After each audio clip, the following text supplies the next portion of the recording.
पश्चिम Bengal police भर्ती board 26 सितंबर 2021 को राज्य पुलिस में कांस्टेबल और महिला कांस्टेबल की भर्ती के लिए एक परीक्षा आयोजित करने जा रहा है।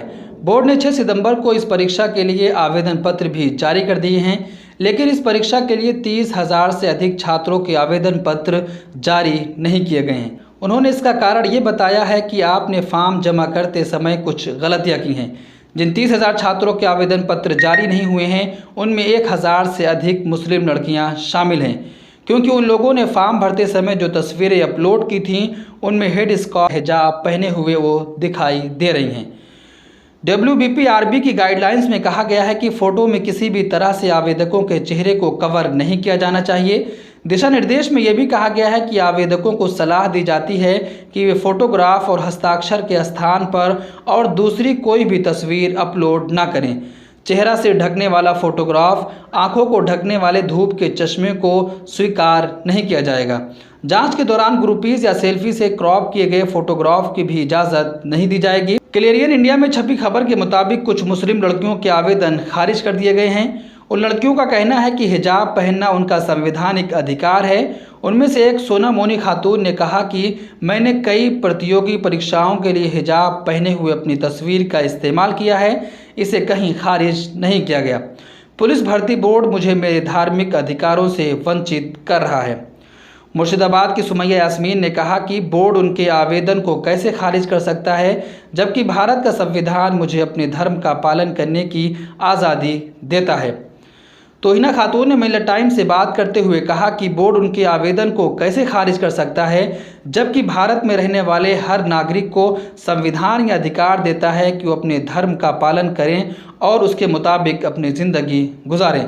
तोहिना खातून ने कहा कि उन्होंने WBPRB में संबंधित अधिकारी से मिलने की कोशिश की, लेकिन उन्हें कार्यालय में जाने ही नहीं दिया गया। আচ্ছা তোমরা কি কথা বলতে পেরেছো অফিসারের সঙ্গে?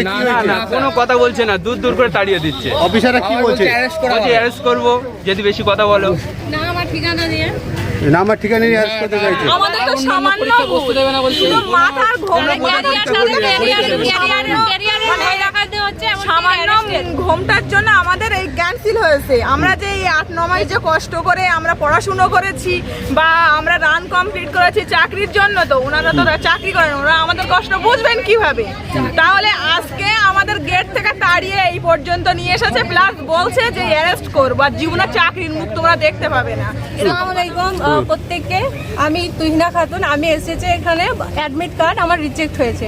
ওকে, তো আমি জানতে চাই কিসের অ্যাপ্লিকেশনটা কিসের করেছিলে? আমি WB ওয়েস্ট বেঙ্গল পুলিশের রিক্রুটমেন্টের জন্য একটি অ্যাপ্লিকেশন করেছিলাম। তো আমার ফর্মটা যতবার আমি দিয়েছি 4-5 বার আমার রিজেক্ট দেখাচ্ছে। তো আমি যখন ফর্মটা দেখি ভালোভাবে যে আমার কি কারণে এটা রিজেক্ট করা হয়েছে, তো তখন দেখা যাচ্ছে যে আমার কোনো কারণ নেই। তখন আমি অনুমান করলাম আমার কি মুসলিম ক্যান্ডিডেট বলে কোনো রাজনীতি হচ্ছে, এটা আমি ভেবেছি। কিন্তু আমি যখন এখানে এসেছি তখন ওনাদের কাছ থেকে একটাই পেয়েছি, আমরা যতটা মুসলিম হেজাবধারী মেয়ে আছে প্রত্যেককে আমাদের বাদ করা হয়েছে। কেন?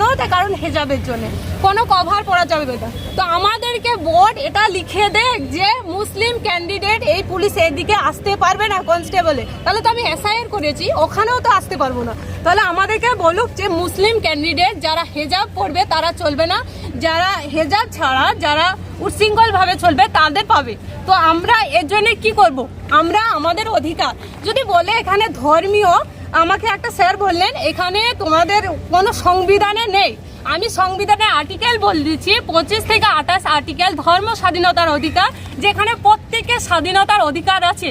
তাহলে আমাদেরকে বলুন, আমাদের যে প্রথমেই আমরা পরীক্ষায় কি করব না করব, যে আমাদের অ্যাডমিটটা দেওয়ার ব্যবস্থা করা হোক। আর দ্বিতীয়ত যাদের প্রত্যেকটা আমার ভাই বোন যারা আছে, যাদের কোনো রকমের ভুল হয়েছে, তাদের সংশোধন করার জন্যে কোনো সময় দেওয়া হোক। আর আমাদের 6 তারিখে যেহেতু অ্যাডমিট রিলিজ হয়েছে, তাহলে আমাদের এতটা টাইমের মধ্যে তাদের সংশোধন কেন হবে না? শুধু আমার জন্য নয়, আমার ভাই বোনদের প্রত্যেকের জন্য, প্রত্যেকে অ্যাডমিট পাক এবং সে পরীক্ষায় বসতে পাক। 30 থেকে 35,000 ছেলে মেয়ে, কারো অনেকেই মধ্যবিত্ত ছেলে, ওয়েস্ট বেঙ্গল পুলিশে আসা মানে মধ্যবিত্ত আর একদম গরিব বেশিরভাগই আসে, যে কোনো রকমে এই পরীক্ষায় প্রিপারেশন করছে। তাহলে সে তার আবার এমনও আছে যে বয়স এবার লাস্ট, সে পরীক্ষা দিই, সে কি করবে? আমার জবাব চাই এগুলা। अच्छा पीड़ित उम्मीदवारों ने WPBRB के अध्यक्ष को एक पत्र लिखा है और उसमें लिखा है कि सिख धार्मिक समुदाय के उम्मीदवारों के समान ही उन्हें रियायत देने की मांग की है। उन्होंने ये भी तर्क दिया है कि हिजाब पहनना उनका धार्मिक अधिकार है और ये अधिकार देश का संविधान उन्हें देता है। पश्चिम बंगाल में एक नया विवाद खड़ा हुआ है जो समय समय देश के किसी न किसी हिस्से में सामने आता है। ऐसा ही एक मामला 2017 में केरल में आया था। उस समय केरल उच्च न्यायालय ने फिदा फातिमा के हक में फैसला सुनाया था और कहा था कि हेड स्कार्फ और पोशाक पहनकर प्रवेश परीक्षा में शामिल होना भारत के संविधान के अनुच्छेद 25 द्वारा यह अधिकार सबको मिलता है। इसके बाद नेशनल टेस्टिंग एजेंसी, जो एक बड़ी एजेंसी है जो बड़े बड़े एग्ज़ाम्स कराती है, उसने भी इजाज़त दी थी कि जो स्टूडेंट हेड स्कार्फ पहनकर परीक्षा में बैठने की। इसके बाद नेशनल टेस्टिंग एजेंसी ने भी एक ऐसी गाइडलाइन निकाली थी जिसमें कहा गया था कि जो उम्मीदवार हेड स्कार्फ पहनकर परीक्षा में बैठना चाहते हैं तो उन्हें रिपोर्टिंग से कुछ समय पहले आना होगा और पूरी उन्हें स्क्रीनिंग करानी होगी। उसके बाद हम उन्हें अनुमति दे सकते हैं। बोर्ड के एक सदस्य ने कहा कि WPBRB के दिशा निर्देश स्पष्ट रूप से कहते हैं कि एक उम्मीदवार की तस्वीर सिर को ढके बिना स्पष्ट रूप से दिखाई देनी चाहिए। हमने विभिन्न कारणों से 30,000 आवेदनों को खारिज कर दिया है। इनमें सभी धर्मों के उम्मीदवार शामिल हैं। हमने उनके धर्म की जांच नहीं की है कि वे मुसलमान हैं या सिख हैं या हिंदू हैं। हमने पुरुषों या महिलाओं के साथ भी भेदभाव नहीं किया है। हमने पहले ये कह दिया था कि कोई ऐसी तस्वीर नहीं होनी चाहिए जिसमें आपका सिर ढका हो या जबकि आपका चेहरा ढका हो।